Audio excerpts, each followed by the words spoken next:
दरम्यान अहमदाबाद विमान दुर्घटनेप्रकरणी आता पंतप्रधान नरेंद्र मोदी हे आता अहमदाबादला जाणार आहेत।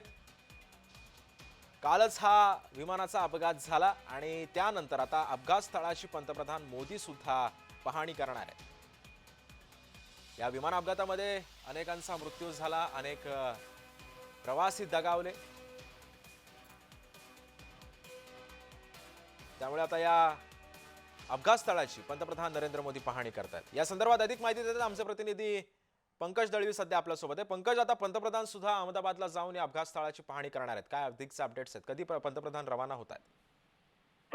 पंतप्रधान काही वेळातच अहमदाबाद सगळ्यात आधी करतील, तिकडे ज्या पद्धतीने बचाव कार्य सुटे घेतील, यंत्रणेशी बोलतील आणि त्याच्यानंतर त्याच्या सिटीत जाऊन जे जखमी आहेत हॉस्टेलमधले त्या सरकारी आलं होतं की त्या कॉलेजमधले जे विद्यार्थी होते जे जखमी झालेले आहेत त्यांची तिथे जाऊन चौकशी करतील।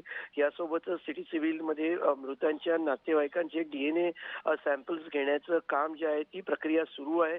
तिथे जाऊन त्यांच्याशी संवाद साधतील आणि नरेंद्र मोदी पंतप्रधान या दुर्घटनेची माहिती घेण्यासाठी जाणार आहेत, पाहणी करण्यासाठी जाणार आहेत। तर एक सगळ्यात मोठा विमान अपघात म्हणून याची नोंद जी आहे ती करण्यात आली। याच्यामध्ये गुजरातचे माजी मुख्यमंत्री विजय रुपाणी, दोन मोठे व्यावसायिक यांच्या 241 जणांचा खरंय पंकज, त्यामुळे आता अवघ्या काही मिनिटांमध्ये आता पंतप्रधान अहमदाबादसाठी आता रवाना होतील। धन्यवाद तुम्ही दिलेल्या अधिक माहितीबद्दल।